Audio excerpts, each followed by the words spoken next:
Every day, something dramatic happens in the Caribbean that affects our lives. We'll give you the details. We'll give you the facts on Caribbean Perspective with Eddie Frederick. Host Eddie Frederick.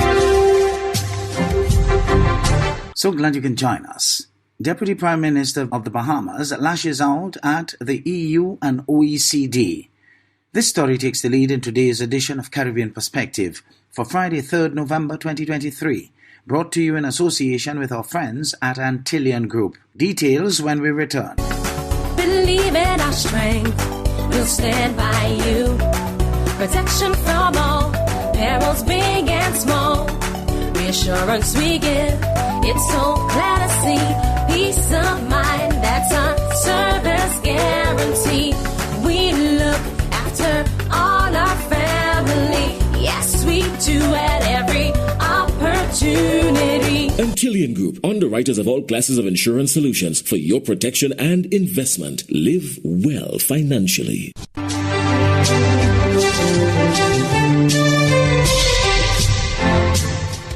Welcome back. Deputy Prime Minister and Minister of Tourism in the Bahamas, Chester Cooper, comments on the European Union and OECD. ZNS's Corvel Pythron reports. Yesterday was a record, and it's important to understand that every day forward now is a new record. Perhaps it is because he's still riding high off the success of those record-numbered tourist arrivals. The Deputy Prime Minister brought his unabated energy here to the Higgs and Johnson seminar, where he took direct aim at international regulatory bodies like the OECD and the EU. He blames their practices and some of their guidelines as being unjust and unfair to jurisdictions like the Bahamas. In the cold light of day, the policies that post-colonial powers are imposing upon us threaten to decimate our economies. The Deputy Prime Minister argues that the OECD and by extension the G20 have long burdened the Bahamas with addressing the issue of tax transparency and base erosion profit shifting. Despite adhering, the country is repeatedly finding itself labeled as non-compliant and being blacklisted. The Davis administration advocates that the UN be the recognized global tax policy body. We want to be compliant. We've built a very successful international financial services business over the years. We are not interested in playing around the edges on this industry. We are mainstream international financial center of high repute, and we've done it successfully for many, many years. We have pivoted. We have been successful, and we will continue to pivot in the best interest of our country. In a rapidly changing financial world, the Bahamas, the Deputy Prime Minister says, can protect itself by being proactive. And that means working with other small island developing states and regional partners to take on those regulatory regimes. I think this has gone on too long. For 4 years as the Shadow Minister for Financial Services, I spoke on these issues. My background has been in financial services, as most people know. And we've been playing catch-up too long. We've been on defense too long. And it's now time for the international bodies to approach these matters fairly and practically, but also in a measured way so that there is not a consistent, continued changing of the goalposts. Going forward, Mr. Cooper says the Bahamas must enhance regulatory compliance, embrace digital transformation, and forge stronger relationships with those of similar interest. For the Bahamas Tonight, I'm Corvel Pythron. The Guyana government is making strides in healthcare improvements. Around 1,500 nurses are currently training, an initiative geared towards elevating the standard of healthcare nationwide. Moreover, there are plans to further bolster the healthcare system by incorporating thousands more trained professionals. HGP's Tiana Cole reports. President Ali recently announced that in order to provide Guyana's citizens with the greatest healthcare services, the government is setting up required infrastructure that would be supplemented by qualified workers. In light of this, the head of state revealed that 1,500 people are presently undergoing nursing education nationwide. More than 1,500 nurses being trained across our country. The government of Guyana is supporting more than 1,500 nurses being trained all across Guyana. Faced with serious shortage of nurses in the public health system, President Ali had earlier this year announced that the government was turning to Cuba for emergency supply of that category of healthcare workers, while Guyana accelerates the training of surplus nurses. I've made a call that any Guyanese with the required subjects to enter the nursing program, you don't have to ask any question. Apply and the government will free of cost provide you with that training in nursing. Whilst you're being trained, the government will give you a stipend. No other government. Point to one other government in the world that trains anyone who wants to be a nurse free of cost, give them a stipend during training, and give them a guaranteed job at the end of the training. Tiana Ko reporting for the HGP Nightly News. Trinidad and Tobago's President Kangaloo has called out 100 members of the Volunteer Defence Force to assist the police service for the Christmas into Carnival period. The police commissioner is welcoming the additional human resources as the TTPS seeks to intensify its operations in the upcoming months. The move, which took effect on Tuesday, also is being hailed as a positive one by the former commander of the regiment. However, the Police Association and the former commissioner believe it's time for other agencies and stakeholders to pull their weight and stop looking for the police service to continually do more. Akash Samaru of CNC3 News tells us more. The Commissioner has declared her intention for this Christmas and Carnival season, and she told CNC3 News that goal is the relentless pursuit of the criminal element during that period. Therefore, she believes the historical partnership between the TTPS and Defence Force is expected to yield results. We will continue to establish strategic alliances with our national security agencies to enhance our intelligence and crime-fighting capabilities. And we look forward to achieving significant results. Meanwhile, Brigadier Carl Alfonso, a former Chief of Defence Staff, calls the partnership a step in the right direction. He said the Defence Force has a duty to aid the civil power, and he believes despite the difference in training, citizens need not worry about being abused. Soldiers are not trained to misbehave, let's put it that way. Or soldiers are not trained to treat civilians with discourtesy or scorn. They're not trained to do that. Similar sentiments were shared by the Police Service Social and Welfare Association. President Gideon Dixon said joint patrols already exist in Laventille, and they welcome the added help during a usually busy Christmas and Carnival season. However, Dixon spoke on the Prime Minister's commitment this morning that the state will redouble efforts to curtail violent outbursts of crime. Dixon said police officers are doing what they can, but other agencies need to start pulling their weight.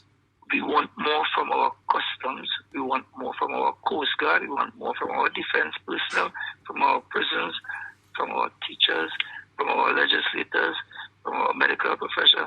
We want more in all facets of society. And former Acting Police Commissioner Stephen Williams wants citizens to understand that they are part of the fight too. Williams said too many citizens sit back and just complain about crime and blame their reluctance to share information on police corruption.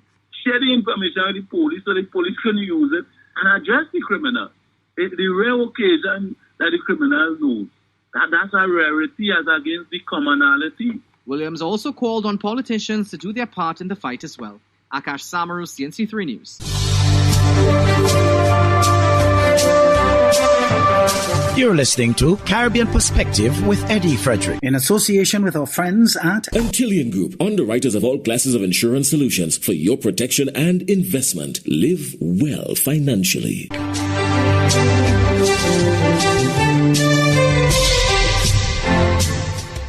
A collaborative approach is necessary to target the symptoms and root causes of gang violence. This from Trinidad and Tobago's Attorney General Senior Counsel Reginald Amor.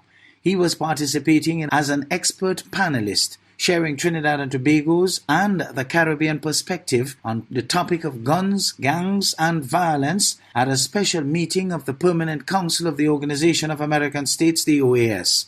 TTT's Mahalia Joseph Wharton has more. Attorney General Reginald Armour told Wednesday's special meeting of the Permanent Council of the Organization of American States in Trinidad and Tobago the combination of firearms and the fragmentation of competing gangs has increased the murder rate, with 614 homicides recorded in 2022. The Caribbean community continues to explore the need for regional law enforcement cooperation. We must adopt collective strategies to address these challenges along key thematic areas of prevention, intervention and suppression, evidence-based initiatives, multi-agency intervention, technological support, and comprehensive communication strategies. AG Armour said Trinidad and Tobago and the Caribbean region's strategic location, shared marine space and access from South America northward from the Bahamas and Haiti makes it an ideal destination and transshipment zone, which is now threatened by competition from drugs and gun trafficking routes. Data demonstrates that crime is fueled and sustained by the illicit flow of guns not manufactured in our region, but traced to the United States of America. Regional governments are forced to spend millions of dollars on national security, which could otherwise be allocated to other critical needs. He said transnational organized crime is a constantly evolving enterprise that responds to market shifts and perpetual innovations in criminal methodology. The Attorney General added that as a region, there is a need for greater law enforcement collaboration and intelligence sharing to target transnational criminal networks and secure borders. Mahalia Joseph Wharton, TTT News. And now for a regional roundup with Renata Burnett of HGP News out of Guyana. A pleasant good evening. I'm Renata Burnett with Tuesday's edition of the Regional News. Up to mid-afternoon on Monday, there were no reports of loss of life or significant damage to buildings and infrastructure resulting from a magnitude 5.6 earthquake that shook Jamaica. Cracks appeared in buildings while others had more substantial damage, such as chunks breaking off. In the aftermath of the quake, huge blocks of concrete from an old building at the intersection of Tower and Church Streets in downtown Kingston were seen strewn along the sidewalk. The quake occurred at approximately 10:57 a.m. and was reportedly felt right across the island. The epicenter was located approximately 10 kilometers south of Buff Bay, Portland. The Bahamas, Cayman Islands, Jamaica, Haiti, United States, minor outlying islands, and Cuba also reportedly felt the impact. In Trinidad and Tobago, a shooting in Belmont on Sunday night has led to the deaths of 4 men. Police said Brandon Ford, 23, Siobhan Clark, 26, Brian Padmore, 27, and Kieran Moore, 31, were liming at the corner of Smart Place and the Belmont Circular Road around 10:10 p.m. when an SUV approached them. 5 gunmen got out of the car and shot at the group before getting back in and driving off. Residents heard the gunshots and called the police. Officers of the Homicide Bureau of Investigations Region 1 also visited the scene with a district medical officer who declared the 4 men dead. Investigations are ongoing. And finally, the Royal Turks and Caicos Islands Police Force detained 9 illegal migrants during a joint operation with the Border Force on Monday. In the first migrant raid, 1 man, 2 boys, and 5 women were detained and placed in the Border Force's custody. The man is expected to be charged with harboring illegal migrants. In the second migrant operation, 1 man was detained. Police said he was previously deported from the Turks and Caicos Islands and will be charged with unlawful entry.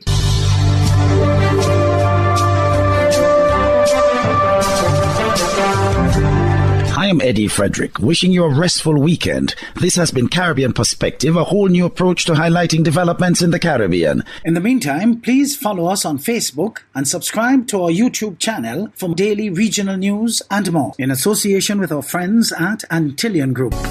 Believe in our strength, we'll stand by you. Protection from all perils, big and small. Reassurance we give, it's so glad to see. Peace of mind, that's our service guarantee. We look after all our family. Yes, we do at every opportunity. Antillian Group, underwriters of all classes of insurance solutions for your protection and investment. Live well financially.